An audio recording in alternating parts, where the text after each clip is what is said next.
Buenos días, buenas tardes, buenas noches. Bienvenido a un nuevo episodio de tu podcast favorito, En el Micro, un podcast de CITORUS Training Center. Quien te habla detrás del micrófono es tu trainer favorito, Freddy Marquínez. Y hoy nos encontramos con el doctor Carlos Ramírez, magíster en biología, mención genética humana y doctor en genética humana. Él es el director de la Unidad de Estudios Genéticos y Forenses del IBI, que no es nada más y nada menos que el Instituto Venezolano de Investigaciones Científicas.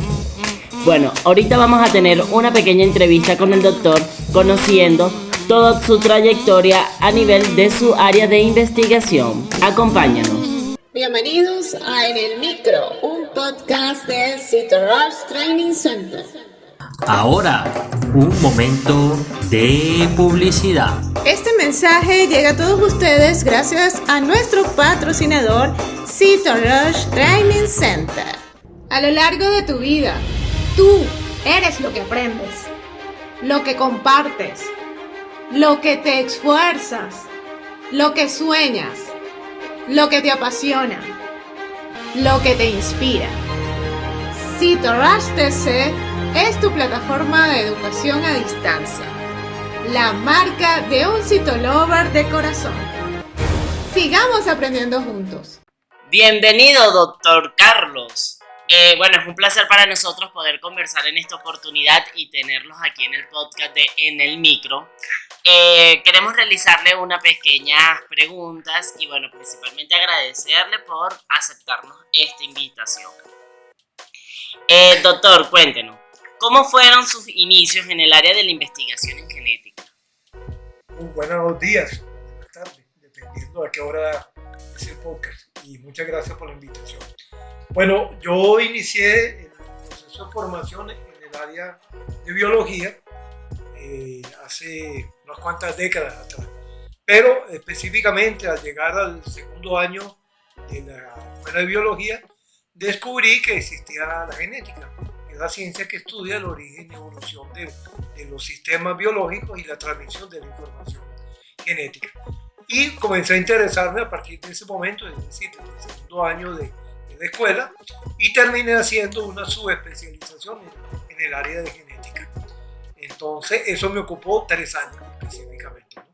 Y obviamente para hacer la subespecialización teníamos que hacer un proyecto de investigación. Y el proyecto de investigación mío se trató en ese momento de unos polimorfismos en unos genes que producen resistencia a malaria. Comencé a trabajar con parásitos intracelulares. Entonces, a partir de allí comencé a buscar variantes genéticas asociadas específicamente de una proteína que es la glucosa 6-fosfato deshidrogenasa.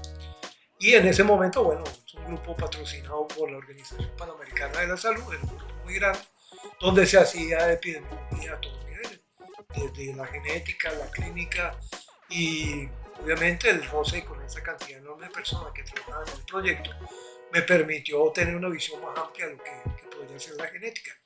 Y lo vi como una ciencia hacia el futuro y quería hacer eso.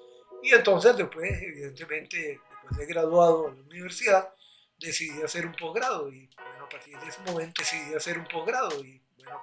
momento he seguido y he continuado estudiando en el área de la genética, específicamente en la genética humana, porque bueno, verdad que no se acercaba en la interacción entre los seres humanos y los parásitos. Entonces siempre he tratado de buscar esa relación entre los genes humanos y la respuesta y la susceptibilidad de enfermedades infecciosas específicamente. Claro, bastante interesante toda esta área y esta información, ¿no? Doctor, cuéntenos también, ¿cuáles han sido sus aportes en la formación de profesionales en el área de genética? Bueno, muy interesante, porque ya a partir del segundo año se comenzaron a hacer las pasantías, ¿no? Y los estudiantes nuevos que llegaban a la facultad tenían que hacer los trámites de pasantía. Entonces ya desde la universidad comenzamos a hacer, a trabajar con la socialización del conocimiento, pero además para la transmisión de esa información. Los estudiantes que llegaban nuevos, que no sabían qué se hacía, dónde se hacía, los laboratorios, los proyectos de investigación que estaban en ese momento. Entonces, digamos que ya hay una formación digamos, hay una tendencia a la transmisión de esos conocimientos y es evidente que después de que comencé a hacer el posgrado, dentro del posgrado, una de las unidades curriculares o materias tenía que ver con la docencia de genética. Entonces había que hacer igualito a los estudiantes de pregrado, yo era el preparador de los estudiantes de pregrado. Entonces he ido haciendo una serie de escalamientos hasta que finalmente, bueno, terminó el posgrado, me empleé en una universidad en el área de la medicina y comenzamos a trabajar en el área de la genética humana. Entonces, hace mucho tiempo. Entonces, en el proceso no solamente como docente, sino como tutor de pasantía, he sido tutor de estudiantes de pregrado, de posgrado, tanto de especialización, de maestría como de grado en el área de genética humana. Ya tengo una trayectoria de algunas décadas, como lo dije anteriormente, y bueno, yo me siento feliz de que las nuevas generaciones estén pensando en estudiar la ciencia y sobre todo que hoy día, en los últimos años, se ha desarrollado mucho, no solamente la genética, sino la genómica en general, que es el estudio del genoma completo de los organismos.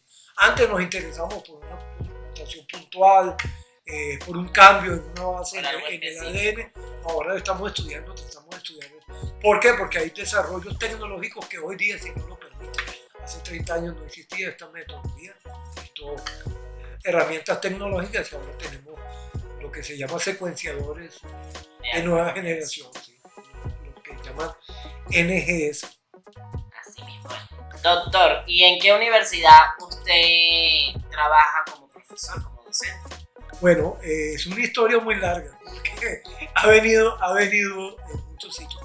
En el pregrado era en la Universidad de Chile, luego en el segundo año de especialidad fue en la Universidad de los Andes, acá en Caracas, en Venezuela. He trabajado en la Universidad Central, en la Escuela de Biología y en la Facultad de Medicina, en la Escuela Vargas. Y actualmente también tengo estudiantes de la Universidad Bolivariana de Venezuela en el programa de agroecología, pero también en las especializaciones de la Universidad de las Ciencias de la Salud. Y soy docente adjunto de Medicina Interna del Hospital Miguel Pérez Carreño, que tiene el posgrado de Medicina Interna de la Universidad Central de Venezuela. Wow, no, bueno, usted es docente de varias instituciones académicas aquí en Venezuela. Y se me olvidó a contar que también en el IBIC, tanto en el posgrado de microbiología, de inmunología, como el de genética humana. Ok, perfecto. Bueno, ya escucharon a todos nuestros oyentes que estén interesados en ampliar sus conocimientos en el área de genética. Doctor, ¿actualmente usted se encuentra trabajando en algún proyecto de investigación? Sí, efectivamente, tenemos ahora, yo como soy jefe de la Unidad de Estudios Genéticos y Forenses, nosotros tenemos dos líneas de investigación que tienen que ver con la diagnóstico molecular de hoy día, hoy, 8 de septiembre, es el Día Internacional de la Fibrosis Quística, justamente. Y uno de los proyectos que tenemos es el diagnóstico molecular asociado con mutaciones en el gen que produce la fibrosis quística. Ese es uno de los proyectos. El otro proyecto está asociado con cáncer colorectal. Específicamente estudiamos dos genes en particular, que son genes KRAS y genes RAS, específicamente. Esos son los proyectos. Y además, bueno, coordinamos todo lo que tiene que ver con los análisis de filiación biológica y las pruebas de paternidad, digamos que serían, las tres líneas de interacción. Exactamente. Buenísimo.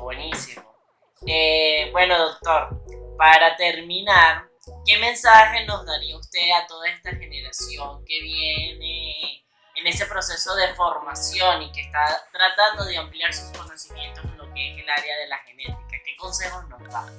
Bueno, yo creo que es el momento apropiado para las nuevas generaciones de ir acumulando conocimientos y alguna experticia en el área de la genética, porque, como ustedes saben, desde el principio del año 2000-2001 ya se hizo el primer borrador del proyecto del genoma humano y hemos descubierto una cantidad enorme de importancia, no solamente por el conocimiento de las secuencias del genoma humano, sino todo lo que está relacionado con los genes y la expresión de esos genes. Y estudiamos, como yo lo dije, actualmente la genómica, que es el estudio de todos los genes, en particular de los individuos. Y se desconoce muchísimo. La diversidad biológica que existe a nivel mundial, y en particular en Venezuela, es muy alta, y hace falta y es necesario que se comiencen a estudiar tanto de microorganismos como de especies vegetales, animales y obviamente en el genoma humano. Eso es importante. Entonces, hay demasiada información recientemente. Es una ciencia que ha avanzado muy rápidamente en las últimas 3 décadas. Y hay mucho por estudiar específicamente. Hay mucha información y una de las áreas dentro de la genética y el área de la genómica que se está desarrollando mucho es el análisis de la información genética, que lo utilizamos a través de la bioinformática. Y es un poco de unión del conocimiento biológico con el conocimiento informático para el desarrollo de herramientas que llamamos software, programas de aplicación, para estudiar las variaciones genéticas que se provocan en los individuos, en las poblaciones, en las comunidades. Y eso es importante porque pues, conocer la naturaleza nos hace un poco más humanos, realmente, porque podemos apreciar la diversidad que existe y la importancia de mantener esa diversidad y sobre todo hacernos responsables de lo que estamos haciendo, ¿no? como individuos, como seres humanos, una responsabilidad en la biosfera muy importante porque el conocimiento de esa fragilidad incluso que tiene la Tierra, en la biosfera específicamente, los organismos vivos, nos hace pensar en el papel del ser humano en preservar y mantener esto para las futuras generaciones y darles un planeta lo suficientemente estable para que se puedan desarrollar como individuos, como personas, y siempre pensando en eso, en los conocimientos adquiridos y en la transmisión de esos conocimientos que vamos adquiriendo y la utilidad que se le puede dar a distintos niveles, no necesariamente económicos. La variación individual que existe, el proceso de mejoramiento de la calidad de vida, específicamente de los pacientes, por ejemplo, en el caso de los pacientes que tengan una enfermedad de origen hereditario, también se puede pensar en eso, ¿no? Una mejora para ellos a nivel del análisis genético. Claro, ¿no? Y desarrollar herramientas incluso terapéuticas, a través de la terapia génica, por ejemplo, o en lo que hoy día se conoce como utilizando una técnica que es la CRISPR, que es el análisis de secuencias que permiten modificación de genes individuales sin que afecte el genoma en particular. Va dirigido a una terapia, tipo de terapia o modificación genética que va directamente al problema originario, un cambio en las secuencias del ADN. Ok, muy interesante todo esto, doctor, muchísimas gracias. ¿Posee usted alguna red social donde todos nuestros oyentes puedan comunicarse con usted en dado caso de alguna pregunta o ver los avances de algún proyecto que usted esté realizando o algo así? Sí, claro. Yo utilizo mucho para comunicación de la información en las redes sociales el Twitter. Okay. Yo tengo mi cuenta de Twitter, es @ en letras CDRM, es decir, mi nombre completo, Carlos Darío Ramírez Morales, _89. Entonces, por ahí me pueden conseguir. Yo constantemente estoy enviando información, compartiendo información del área de la genética, incluso Twitter, porque Twitter en el área de la ciencia es muy utilizado, ¿no? Mucho más que las otras redes sociales. Y obviamente pues hacemos la difusión y me encanta hacerlo, esto de diálogo con las personas y interactuamos en lo que sea posible, entonces las tenemos a la orden y con mucho gusto podemos, en la medida de nuestras debilidades y pocos conocimientos, podemos transmitir la información que tenemos a la mano. Ok, entonces nuestros oyentes ya tienen una invitación pendiente a contactar con el doctor Carlos Ramírez a través de su cuenta Twitter y así realizar todas las preguntas que se le puedan haber desarrollado al escuchar este podcast. Muchísimas gracias por poder recibirnos, doctor Carlos. Y bueno, estaremos en contacto con usted para una próxima emisión de el podcast En el Micro, porque esta es principalmente la primera entrevista de muchas que vendrán más adelante, claro que sí. Recuerda que puedes seguirnos a través de nuestras redes sociales, tanto en Instagram como en Twitter, como @CitorRus Training Center, y mis redes sociales personales @FredMarval.